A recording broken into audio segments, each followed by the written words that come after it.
folks, this is Fenner from Fray, bringing you another video. Just going to be teaching you how to hold a proxy 1111 racks. A lot of people seem to be struggling with it recently. So let's get straight into it. First of all, we'll talk about the scouting. There's a lot of different scouting you can do with the drone. If you want to be the safest, go with a 10 drone scout and just scout the base, scout the SCV count. You want to be looking for about 13 to 15 SCVs with your drone, and if it's like 10 to 12 SCVs, then it's probably a proxy 2 racks. And because you scouted so early, you will be able to react by throwing down a pull before a hatch if you see the SCV count. Most popular drone scouting route though is to just send a drone out to look for all the proxy positions. Personally, I just rely on my overlords mostly. You should always be sending the overlords to proxy positions. As you can see on the left, I send this overlord straight over the land. It's always near the side of the map, so it's not going to get picked off, and I go over most of the common proxy positions, so he will mostly see them most of the time. The one on the right does the same, looking for proxy positions on the right. Personally though, I just don't drone scout at all, and most people nowadays don't drone scout into the main, they just check for proxies and stuff. I just go for the bunker scout and try to deny the bunker, because the most important thing about holding a 1111 racks is denying the bunker from actually going up. So let's talk about some timings for holding the proxy 2 racks, 1111 racks. So first of all, there's most likely not the most important timing is when the first marine pops. So the first marine is going to pop around 310.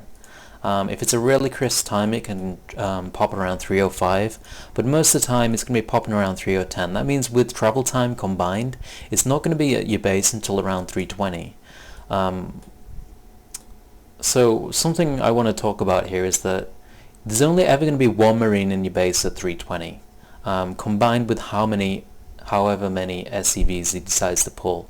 So some numbers you want to take into your head is for every marine you want to pull 3 to 4 drones.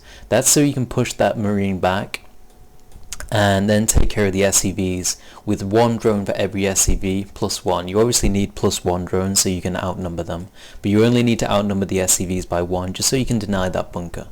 So around at 320, you're only going to need 4 drones for 1 marine, and then drones for the SCVs so you can deny the bunker. The most important thing is denying the bunker. The second and third marine are going to pop 25 seconds later, so if it popped at the first one popped at 310, the second and third marines are going to be popping at 335, which means they're not going to be at base before 345, so you don't need to pull another 8 drones until around 330, because obviously you've got to take into account travel distance as well. It'll take about 10 seconds for your drones to get down, and then they will meet the second and third marine, and then you can push them back even more and wait for your lings. So I do actually overcommit massively in this game, and I pull way too many drones too early. I only needed about 5 or 6 drones at this point to take care of the 2 SCVs and the marine.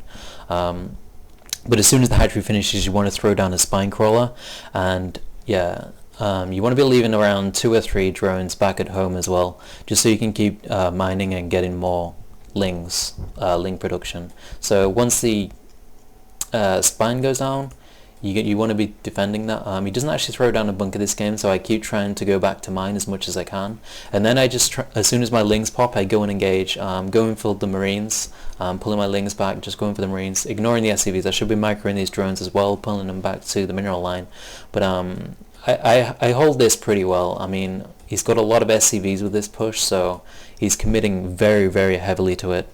And at this point, because you've got the spine crawler coming up, you can just defend with reinforcing lings, and you can counterattack with the other lings. This forces him to fully wall off, and he either has to bring his marines back home or he has to attack with them. Most likely he'll just bring them back home to defend. Otherwise he's just going to have to sit there repairing, and he's going to have no income at all. Alright, so here's another game with a proxy 2 racks. This time he goes for a 3 bunker block. I tried to block the bunker with the drone, but his marine is there to deny that. As soon as I know it's going to be a 3 bunker block, I pull pretty much every drone except for 2. You want to be denying these bunkers as soon as possible. Like, if the bunkers get up, it's pretty much GG. I shouldn't have let this bunker get as far on as it did, but after that I just try and push the marines back. taking out the SCVs. The bunkers are too far on at this point, so I can't actually deny them with drones. That was a mistake by me. I should have pulled a lot earlier. But yeah, so because the bunkers got up, I've got to go and deny the Marines at this point and not let them get into the bunker. I'm just going to wait on my Lings to deny the bunkers whilst my drones deal with the Marines. And luckily I do get the surround on the Marine in this game. So yeah, with the timings, it just comes down to micro once you know the timings, and you know, just remember 3 to 4 SCVs for the Marine and one drone for every SCV. The first Marine is going to be at your base around 320 to 330, and it pops around 310, and the second and third Marines and we're popping around 330, and they'll end up at your base around 340 to 350, depending on how far away it's proxied away. Once you know those timings, you can pull drones perfectly and not lose too much mining time. Get the spine crawler and pump a lot of links. Hey guys, I just wanted to talk about transitioning after you actually hold off the proxy 2 racks. A lot of people are asking about this. So once you hold off the proxy 2 racks, like, I think it's quite easy to go into the mid game, but there are some things you need to be aware of.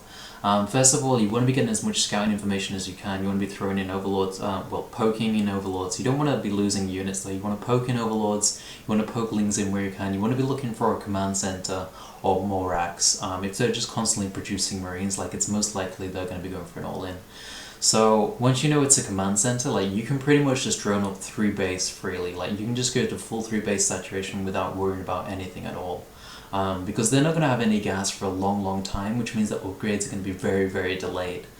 I suggest getting 3 queens really quickly because you still need that creep spread after holding a proxy 2 racks, and I suggest picking up the gas around 30 to 40 supply just so you can hold those stupid Marine SCV all-ins.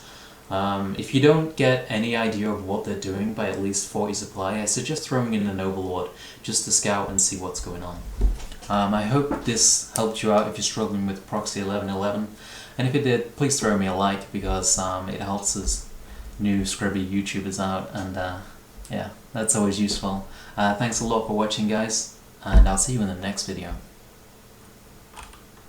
Also, something quickly I just remembered that I forgot in the video is that you want to be building an overlord on 17 supply, and you don't want to be building any more drones after 17 supply. You just want to be building more Lings. Don't produce more drones after 17 supply until you know it's not a proxy 2 racks or something like that. Thanks for watching, guys, and see you in the next video.